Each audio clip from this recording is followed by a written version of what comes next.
आप देख रहे हैं न्यूज़ नाउ 24/7 ताज़ा खबरों के लिए हमारे साथ बने रहें।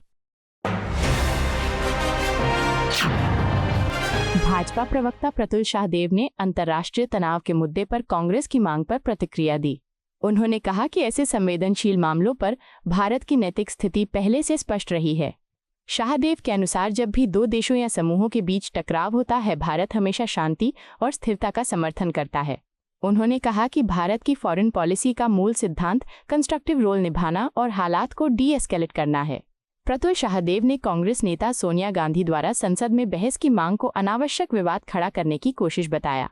उन्होंने कहा कि राष्ट्रीय सुरक्षा और अंतर्राष्ट्रीय कूटनीति जैसे मुद्दों पर राजनीतिक बयानबाजी से बचना चाहिए। उनके अनुसार ऐसे समय में देश को एकजुट रुख अपनाने की जरूरत होती है। उन्होंने कहा कि सरकार स्थिति पर नजर रख रही है और आवश्यक होने पर उचित कदम उठाए जाएंगे। शाहदेव ने जोर दिया कि भारत का उद्देश्य किसी पक्ष का समर्थन करना नहीं बल्कि शांति और संवाद को बढ़ावा देना है। मंत्री रामकृपाल यादव ने ईरान से जुड़े मुद्दे पर कांग्रेस की टिप्पणी का जवाब देते हुए कहा कि केंद्र सरकार पूरी तरह जिम्मेदार है और उसने कभी अपनी जिम्मेदारियों से मुंह नहीं मोड़ा।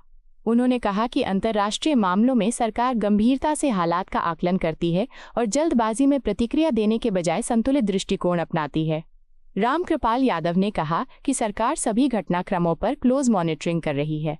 उन्होंने कहा कि सही समय पर सही एक्शन लिया जाएगा और देशहित सर्वोपरि रहेगा। उनके अनुसार भारत एक शांति पसंद देश है और उसकी फॉरेन पॉलिसी हमेशा संतुलन, संवाद और स्थिरता पर आधारित रही है। उन्होंने ये भी कहा कि विपक्ष को ऐसे मामलों पर राजनीति नहीं करनी चाहिए। मंत्री ने कहा कि सरकार का प्राथमिक लक्ष्य भारतीय नागरिकों की सुरक्षा और राष्ट्रीय हितों की रक्षा करना है। उन्होंने भरोसा जताया कि भारत की कूटनीतिक ताकत और अनुभव ऐसे हालात में देश को सही दिशा देंगे। कांग्रेस नेता उदित राज ने ईरान के सुप्रीम लीडर की मौत पर केंद्र सरकार के रुख को लेकर सवाल उठाए। उन्होंने कहा कि वैश्विक स्तर पर जब इतनी बड़ी घटना हो रही है और पूरा मिडिल ईस्ट तनाव में है, तब भारत सरकार की स्पष्ट राय सामने नहीं आ रही है।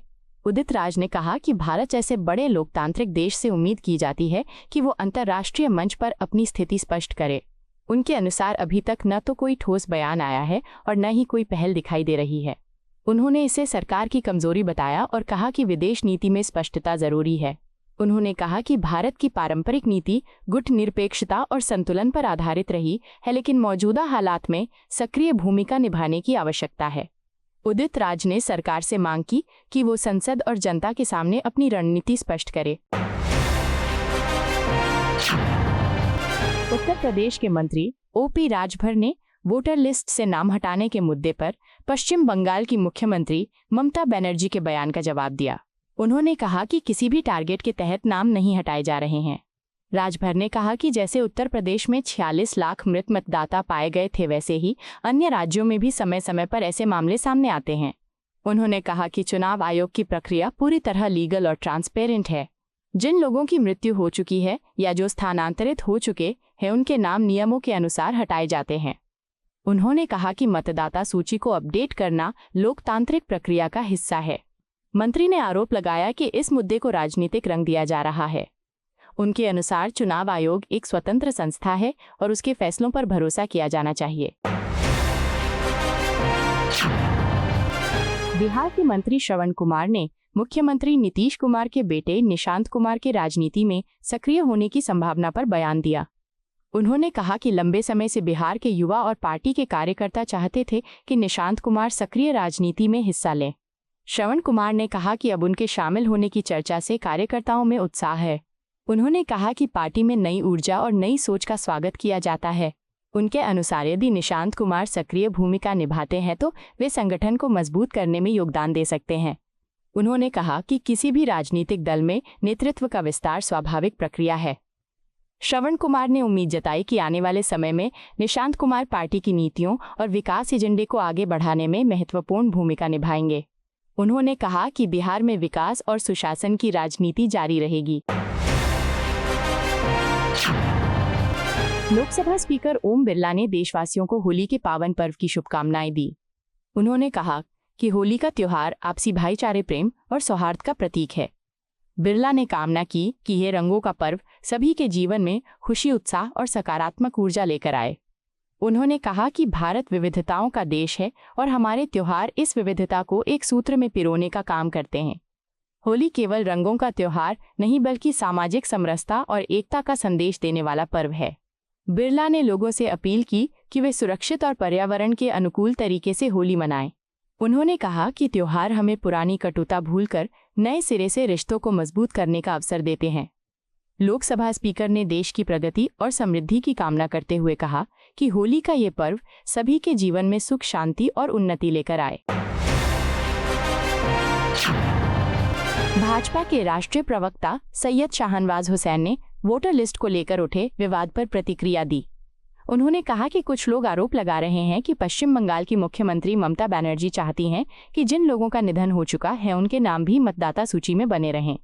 हुसैन ने कहा कि चुनाव आयोग की प्रक्रिया पूरी तरह लीगल और पारदर्शी है। मृत या अयोग्य मतदाताओं के नाम हटाना एक नियमित प्रशासनिक प्रक्रिया है जिससे चुनाव निष्पक्ष और साफ सुथरे तरीके से कराए जा सकें।